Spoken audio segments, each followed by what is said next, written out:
मेरे सामने बैठे हुए तमाम मेरे भाइयों, दोस्तों, घरों में बैठी हुई मेरी माँ बहनों, मैं आप तक सिर्फ ये पैगाम पहुंचाने के लिए आया हूँ। वो रास्ता पे एक पूरी कुर्सी वसल्लम के बाद हमारे तीसरे खलीफा हजरत उस्मान रजी अल्लाह ताला अन्हु, हजरत उस्मान रजी अल्लाह ताला अन्हु, उनके सामने अजाब की बात आती थी, जहन्नम की बात आती थी, सजाओं की बात आती थी, लेकिन वो इतना नहीं होते थे, उनके ऊपर इतना असर नहीं पड़ता था। लेकिन जहाँ उनके पास सामने कब्र की बात आती थी या वो कब्रिस्तान से गुजरते थे या कब्र की कोई आयत सुनते थे तो बेजार और कतार हिचकियां ले लेकर रोते थे, यहाँ तक रोते थे कि बेहोश हो जाते थे। क्या मतलब है? उनसे जब पूछा गया तो उन्होंने कहा कि मरने के बाद सबसे पहली सीढ़ी कब्र है। अगर कब्र के अंदर इंसान कामयाब हो गया तो आगे के तमाम मराहिल में तमाम सवालात में कामयाब हो जाएगा। लेकिन हमारे यहाँ के रहनुमा तो नहीं है जो अपने आप को रहनुमा कहलाते हैं। मुसलमान है भाई, वो भी मुसलमान है, उनके चीफ अध्यक्ष मुसलमान है। साहब ने देख लिए नहीं सुनी क्या? हमारे तीसरे खलीफा की रिवायत, उनकी बातें नहीं सुनी क्या? भाई हमें भी मर कर जाना है।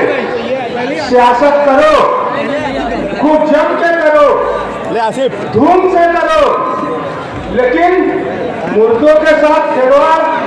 अभी आपको मालूम है नहीं मालूम है, मैं आपको बताता हूँ। मैं नयापुरे में रहता हूँ। नयापुरे में बड़ा कब्रिस्तान है। कब्रिस्तान का इलाका बहुत बड़ा है।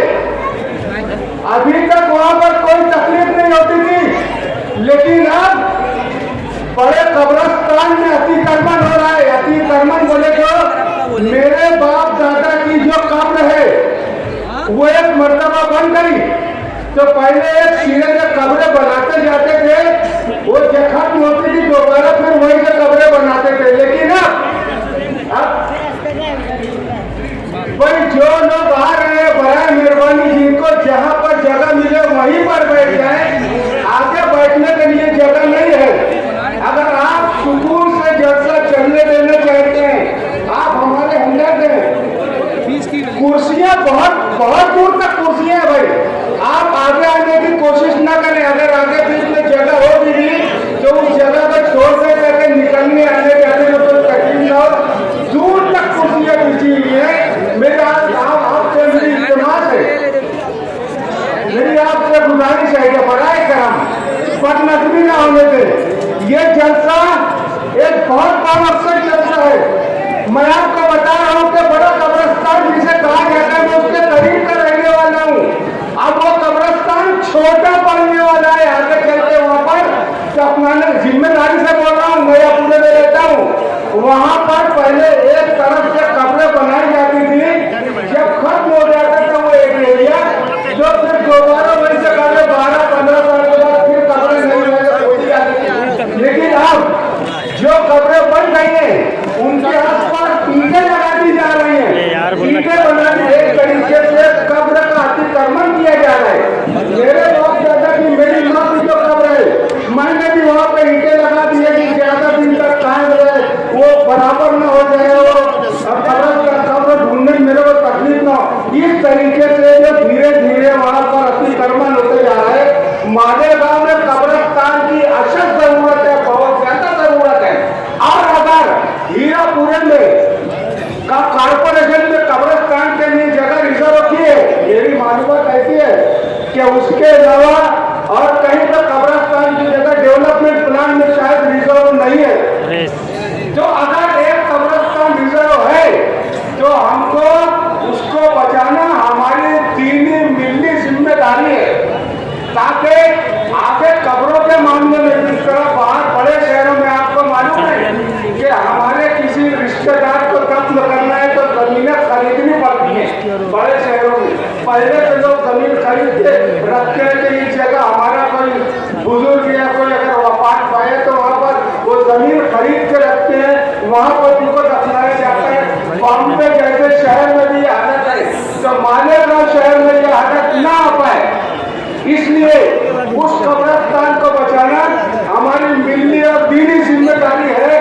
हमें हर कीमत पर पूरी ताकत लगाकर शेख आसिफ साहब का, शेख रशीद साहब का पूरा साथ देना चाहिए।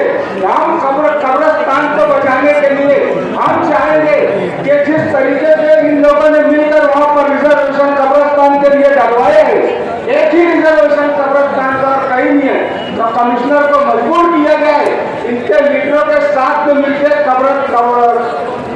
कमिश्नर को मजबूर किया जाए किसी भी तरीके से हर हालत में उस रिजर्वेशन का जो भी पैसा है वो मालक को दे के वो पोजीशन में ले, 4 कंपाउंड वॉल उसका बनाया जाए और जल्द से जल्द वहाँ पर मुर्दों को दफनाने की रस्म शुरू की जाए। वरना जो नाअहमद अंदेज जिनको ये नहीं समझता कि कब्र क्या है, मुर्दों के प्रति हमारी जिम्मेदारी क्या है, हमारे तीसरे खलीफा कब्रों के जिक्र से सुनकर क्यों भाड़े मार मार कर रो देते थे, क्यों वो उसके सिर्फ सुनकर बेहोश हो जाते थे। आज हमारी जिम्मेदारी है एक ही कब्रिस्तान का रिजर्वेशन है। अल्लाह के वास्ते कौमी और मिली हमियत हमारी दीनी जिम्मेदारी है कि उस कब्रों को, उस कब्रिस्तान को हर कीमत में बचाए। जिस तरीके से भी तहरीक चलाना पड़े, किसी तरीके का कुछ भी करना पड़े, सब कुछ करें हम और उस कब्रिस्तान को बचाएं। और मैं इस इलाके के लोगों से हाथ जोड़कर दरख्वास्त करता हूँ कि बराए करम आने वाले कारपोरेशन में निशान न बिगाड़े। हम लोगों की गलतियों की वजह से, इस एरिया की गलती की वजह से एक पैनल इधर 2 सीट उधर 6 सीट उनकी आई और उनके खुद के घर में एक ही सीट लोगों की आई। ये प्लेसमेंट जब 6-7 सीट लेकर प्लेसमेंट करते रहते हैं कि ये करो नहीं तो हम वो कर देंगे, वो करो नहीं तो हम वो कर देंगे। अगर आपको प्लेस देने की सियासत शहर से खत्म करना है, आपको अगर विकास का काम करवाना है, अगर आप लोगों को वाकई ये मुझसे जीतने वालों की प्लेस मीटिंग को खत्म करना, सिर्फ इस एरिया से आप उसके पैनल को ना आने दें। यही से आया था पैनल, बाजू से 2 सीट आई थी, 1 सीट उनके घर के पास से आई थी। अगर आप लोगों ने घर दिया तो अल्लाह ने चाहा तो ये नाअहमद अंदेज लोग घर बैठ जाएंगे। मालेगांव शहर बहुत तरक्की करेगा, बहुत तरक्की करेगा, बहुत तरक्की करेगा। किसी किस्म की दादागिरी से करने की जरूरत नहीं। आज कानून का राज है, हमारे पास बेहतरीन कानूनदार है, कानून जानने वाले, हमारे पास ताकतों का समंदर है, हमारे पास शेख रशीद साहब, हमारे पास कानून जानने वाला तमाम आदमी मिनिस्टरों के हलक में घुसकर उसे कायदा लगाने आज हम लोगों को किसी दादागिरी से जरूरत है, करने की जरूरत है। जो समझते हो कि हम बहुत पूर्णम है तो समझ लो कि मानते हैं तो बहुत ऊंचा उठा देते हैं लोग, मानते हैं तो बहुत ऊंचा उठा देते हैं लोग, वरना ठोकर से भी किसी को उड़ा देते हैं लोग।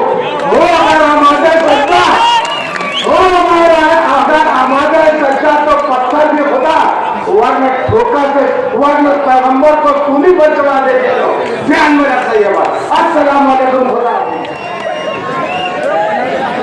अस्सलाम वालेकुम। और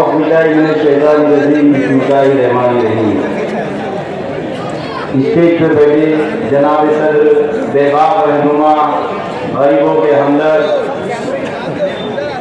साबिक मेयर, साबिक एमएलए जनाब शेख रशीद साहब और मालेगांव में पूरे महाराष्ट्र में मुसलमानों की नुमाइंदगी करने वाले बेबाक रहनुमा जो बीजेपी और फिरका परस्तों की आंखों में आंखें डालकर अपने मुसलमानों के बातें मनवाने वाले आसिफ साहब, नसीम शेख राकेल वाले साहब, तमाम ही जिम्मेदारान, मुशरिफ भाई, शरीफ भाई, निसार भाई, सलीम मेंबर, रिजवान मेंबर, शरीफ मेंबर, शरीफ भाई, रफीक पहलवान, तमाम ही लोग, नौजवानों, बुजुर्गों और जहाँ तक भी मेरी आवाज जा रही है, ऐसी घरों में मेरी पर्दा नशीन माओ बहनों, इस शेर से मैं अपनी बात को शुरू करना चाहता हूँ कि दरिया अब तेरी खैर नहीं, दरिया अब तेरी खैर नहीं, बूंदों ने बगावत कर ली है, नादान समझ बुज़दिल इनको, लहरों ने बगावत कर ली है।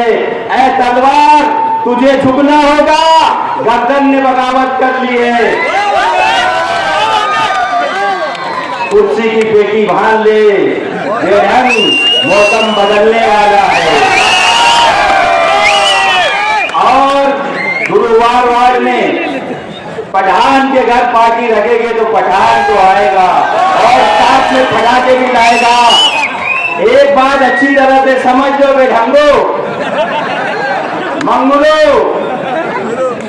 राष्ट्रवादी सेवा दल और मेरे महबूब लीडर आसिफ साहब, रशीद साहब ने, हम लोगों ने काम करने का तरीका बदला है। तेवर नहीं, ये तेवर पर चाहे बैग हो या सूटकेस हो, चाहे झामो हो, चाहे ये बेढंगे हो, जो भी रहेगा, अगर आसिफ शेख रशीद साहब और रशीद साहब अगर राष्ट्रवादी कांग्रेस पार्टी की सेवा दल टीम को इजाजत देंगे तो इनको इनकी औकात बताई जाएगी। जो इन्होंने कब्रिस्तान की जमीन बेच के खाई, कभी नगर की जमीन बेच के खाई, स्कूल में शादी हॉल बनाकर वहां पर हमारे गरीबों से भाड़ा वसूल कर रहे हैं। यहाँ तक के हमारे गरीब जो बच्चे हैं वो अगर कुछ भी हरकत करते तो उनके खिलाफ जुल्म नाइंसाफ जुल्म करते हैं। इतना ही नहीं, जितना भी इन्होंने बैतुल माल का हक जो मारा हुआ है, जो जुल्म किया है,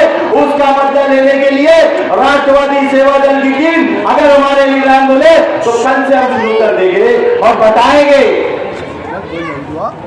वो बेढंग अपने आप को दबंग कहता है और गुलशन इब्राहिम में दबंग तकरीर नहीं कर रहा था, सौतन के जैसे छाती पीट पीट कर रो रहा तो दबंग नहीं। मैंने उसे उसी टाइम बोला तू सौतन है और बात करता है एपिसोड बनाने की। अगर आसिफ साहब ने और रशीद साहब ने इजाजत दे तो हम सीरीज बनाएंगे सेवा दल की टीम देने वाले। 1978 से लेकर 2023 तक जो भी तेरे बाप दादा जो आज तक तुम लोगों ने जो भी कागा कागी की है रे बड़े कानूनिया, एक एक का हिसाब हम लोग लेंगे। आसिफ शेख और रशीद साहब की जरूरत नहीं है। मालेगांव में गुरुवार वाली मैं शुरू से नारा लगाता हूं कि एक गुरुवारी लाख पे भारी। ये लड़ाई राष्ट्रवादी कांग्रेस पार्टी की लड़ाई नहीं, ये लड़ाई आसिफ शेख रशीद साहब की लड़ाई नहीं, ये लड़ाई गुरुवार वार की लड़ाई है। ये लड़ाई हमारे वजूद की लड़ाई है और हमारे वजूद की लड़ाई के लिए कब्रिस्तान जो है यहाँ पर आसिफ शेख रशीद साहब के खानदान के लोगों का नहीं है। यहाँ पर वो नहीं आएंगे, न रशीद साहब के खानदान के लोग यहाँ पर आएंगे। ये कब्रिस्तान की जमीन जो ये बेच कर खा रहे, यहाँ पर हमारे लोग रहेंगे। हम लोग जो अलग अलग शहरों से, अलग अलग देहातों से, अलग अलग कस्बों से यहाँ पर हम लोग रोजी रोजगार के लिए आए हैं। हम लोग हमारे रोज कुआं खोदते हैं, रोज पानी पीते हैं। इसका मतलब ये मत समझना हम गरीब जरूर हैं लेकिन हम खुददार हैं। हम लोग हमारी इंसानियत को बिल्कुल भी बुज़दिली मत समझना। एक मर्तबा रशीद साहब और आसिफ साहब ने इजाजत देना, गुरुवार वार का बच्चा बच्चा ये हमारे दोनों सुल्तान के लिए खड़ा हो जाएगा। खड़ा होगा कि नहीं होगा? एक मर्तबा फिर पब्लिक की फरमाइश पर एक डायलॉग बोलकर मैं अपनी जगह लेना चाहता हूँ, क्योंकि हमारे महबूब लीडर आसिफ साहब और रशीद साहब को मैं टाइम देना चाहता हूँ और उसके बाद अगर ये इजाजत देंगे तो ये जितने भी अपोजिशन वाले हैं, चाहे काली मुंडी का सफेद बैल हो, चाहे पानी की टाटी के नीचे का बड़ा बैल हो, सबका हिसाब मैं दूंगा। राष्ट्रवादी कांग्रेस पार्टी का एक डायलॉग से मैं अपनी जगह लेना चाहता हूँ कि पाप से धरती बड़ी, अधर्म से आसमान, अत्याचार से काफी इंसानियत, राज कर रहे हैवान, जिनकी होगी ताकत अटूट, जिनका होगा निशाना बैठ, जो करेंगे ये इस्लामाबाद के पड़ा बैलों का शर्मनाक, वही कहलाएंगे आसिफ रशीद रियाज।